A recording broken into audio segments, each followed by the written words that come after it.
What's going on, everyone? Jason, Adventure Ready. Anyway, I think we're gonna try and tackle this pipe here. I don't have the items to do this tonight, but I've been watching some videos online, and this wasn't too bad. I think I'm gonna order that online kit that pressurizes with some air. You put a little bung on the back right here, a little bung on the back right here, a little rubber stopper, and a little pressure gauge, and you fill the thing full of compressed air for a Schrader valve. And I was thinking about making one, but God, I think it's like 60 bucks to 100 bucks for one online. I doubt this will be the last pipe I damaged, so maybe just a tool I throw in my toolbox. But not too bad. This one's got a couple of, got a good dent right there. It should come out pretty easy. It's in this side of the weld. The weld's not affected. Got a little booger right there. A couple of little pits in here. These might be a little harder. The smaller they are, they seem like the harder they are to pull out. Guys are compressing this air up to about 70 pounds, and they're just using a torch, map gas, circling the dent and letting it kind of just flex its way back out. Obviously, you don't want to damage the welds. Got a couple of good dents back up in here, and those are pretty high.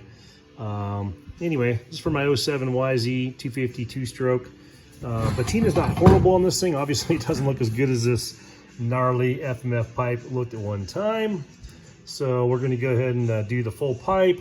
We'll bronze this part up. We'll go ahead and blue the welds up when we get done as well. I've seen them do that online. Silencer's pretty mucky. I might take the silencer. It's a spark arrestor proof. I'm not sure if I have a spark arrestor tip in here. I'll have to double check. Sure looks, oh, wash my head.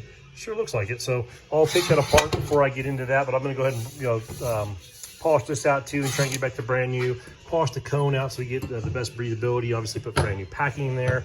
And then I have a, one of these little protectors here. So once it's done, it will be under protector. So we won't be able to see the beautiful pipe as well, but I mean, it'll be nice for keeping it a little bit more protected in the future. And obviously with two strokes, I haven't ridden a two stroke in so many years. And when I bought this thing about 6 months ago, and I ripped it around the block and ripped it around the guy's apartment complex, but definitely a good time. Yeah, I'm looking forward to this. I'm building this as a trail bike. I'm contemplating buying 18-inch rear wheel set and a brand new front wheel set just to make her extra pretty. I don't need to. It's definitely, the bike's in great shape. Had been rebuilt the bottom end and top end not too long back. I do have fresh packing for it over here. Got a fresh twin air filter for it. I did the restyling kit. I picked up a Baja Designs front headlight for it, so I need to go online and see what I need as far as to make that thing run properly. Got a brand new chain. I just ordered some sprockets. Front sprocket was a little more hammered than I remember. Got these spider grips already, the ends cut out. I don't know what I had these for, like maybe one of my adventure bikes a long time ago. I used to like this a lot. I got a lot of problems with my hands these days, so I might go with a fatter, like the pillow top from Pro Taper probably, or something from ODI. Got a seat cover still to put on there. Front brake pads, rear brake pads, some little fresh doodads, clutch cable. I got an AXP, or no, a Cycra, sorry. AXP is on my KTM. Got a Cycra skid plate to throw on there. And like I said, I went with the restyle kit on this thing, so I have the new airbox on there. So bike's not looking too bad. So these are 2015 fenders, 2015 number plates, 2015 retrofit airbox that hooks onto your original subframe on here. Pretty cool kit, man. I was very impressed. I can't complain there. Everything came out nice. The fitment was great. The instructions are very simple on there to make those things modify, or to modify your take your old pieces off and put them on the new airbox. A couple little blue spots or light spots on the blue plastic I wasn't super impressed with. That came like that in the packaging for whatever reason. I'm not really worried. I'm gonna put a graphics kit over this. Has a little bit of, I guess I should call it whitening on the edges, so I'm not super fond of that. I wasn't gonna return it, like I said, because I'm gonna put a graphics kit, and basically a piece of the graphic will go right over here and around these little doodads here, because you got to be able to line all those up. It's a pain in the ass. But yeah, we'll put a gripper seat on here, just an intact gripper seat cover. I got most of these parts from Rocky Mountain ATVMC. I think they're based out of Utah. I really like the how they expedite things and get them to you. Really informative, really easy to shop. You go in there and start clicking and pointing and you're in trouble. But got some little shiny doodads on there. So some Tusk parts. Tusk is, I think, their in-house brand there. I've heard good and bad from people, but I tell you what, I think the quality of it's great, and the price is hard to beat. This already came with a kickstand. The previous owner was using it for, like I said, a dual sport bike, but I'm gonna use it for. Like I said, one thing I have in question, I need new tires for these. Those tires someone would probably run, but they've been sitting for a while. This guy didn't ride this thing for about 1.5 years before I got it. So I'll probably put some fresh tires on that. I think I'm gonna go to an 18-inch rear rim. just to have a little bit of traction in the off-road, because I'm not planning on riding this as a track. And then I'll, of course, get a matching front rim because it comes in the set. But anyway, I'll probably do the Tusk rims and hubs on those two. They come already laced up and ready to go. Throw some fresh, either Pirellis or maybe some Dunlops on here. I'm not really sure. I ran Maxxis tires for years, loved them, but they are a little hard on the knuckles. Got a little grab bar right here, grab handle. I'm going to tighten on there. This is the only part that's really hard on that restyling kit. The front fender, you do need to kind of, it looks super clean right there, but see how there's an extra hole right there? The hole, I don't know if that's for like the 2015 itself, I'm assuming.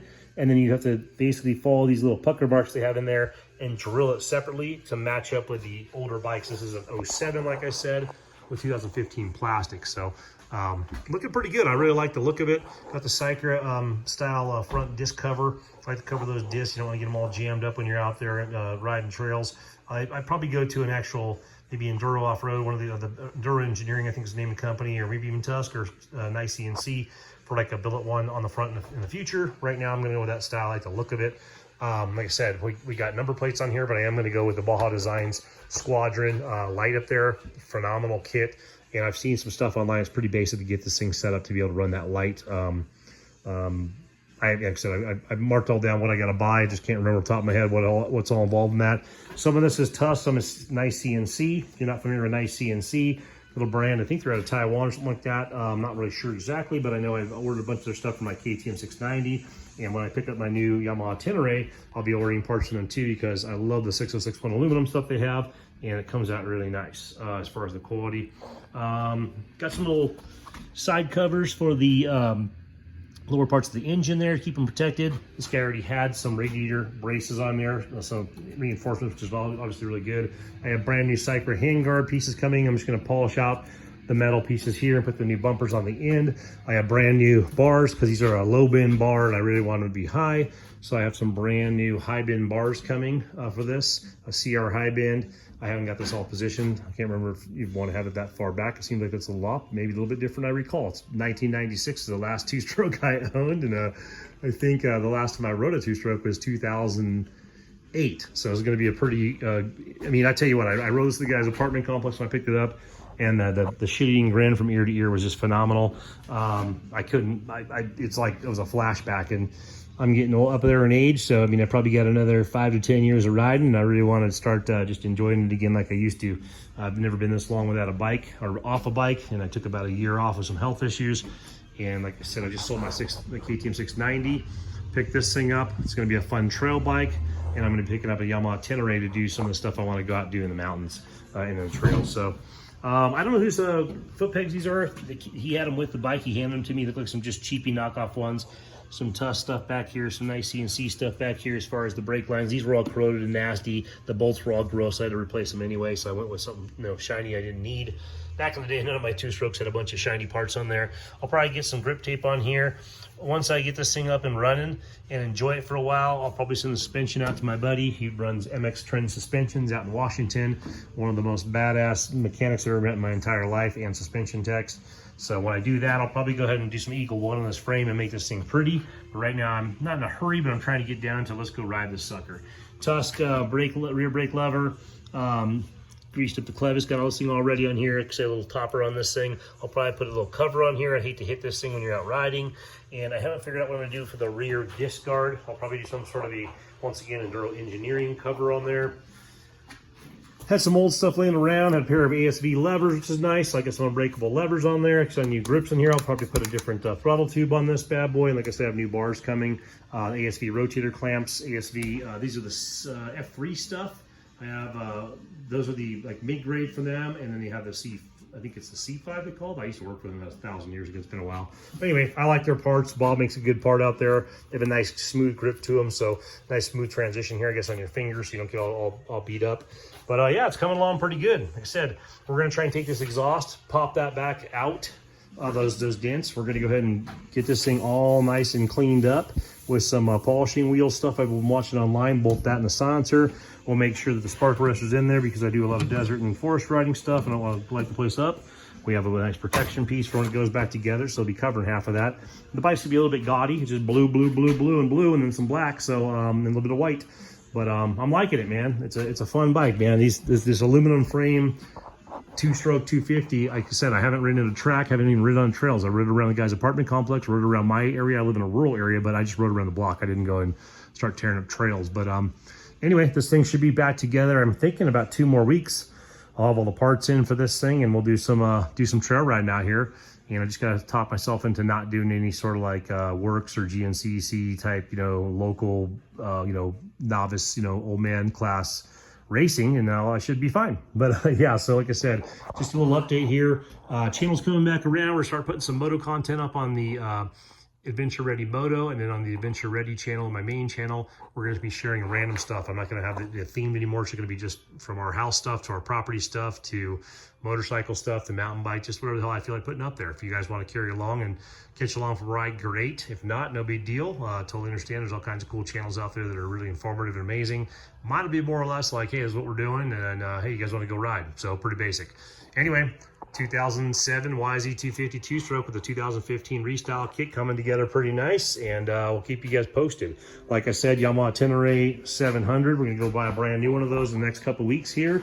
So I'm looking forward to that, and we're going to be doing some heavy moto camping off of that. That's my background. That's what I used to do in the BMW world and the climb world, and the BMW corporate world as well. So I'm going to get back into that adventure ready, moto camping, off the Yamaha Tenere. And yeah, should be a good fit. I'm not looking to go do dirt bike stuff. That's what I got this for. So this is going to be trails. And then the Tenere is going to be, long distance moto camping stuff and some slab too. I know the best bike for slab, it's a 700, not a big 1290, 1290 or 1150 or whatever the hell they got these days. But the 700 is plenty, man. I had a GS 800 back in the day and I enjoyed it. It's when I hurt myself and got out of motorcycle racing, so it was easy to transition to an adventure bike. But it was hard to make that bike do what you want to do because I still had a lot of dirt bike pedigree in me. So I think the Tenere 700 is going to be able to pretty much answer those questions. A good slab bike, a decent slab bike, a comfortable bike, economically friendly maintenance, non-heavy maintenance, conducive bike. And also very capable. I've been watching those guys over on Camel ADV, man. I don't know the owner's name there, but that dude's badass, man. That's how I used to ride about 5-10 years ago, and I don't know if I have it in me anymore. Maybe I do. We'll see. Sometimes we get on the bikes and our boys get out there with us and start motivating us. Maybe I'll be pumping rocks in Moab like I used to on my GS 800 and on my dirt bikes, but we'll find out.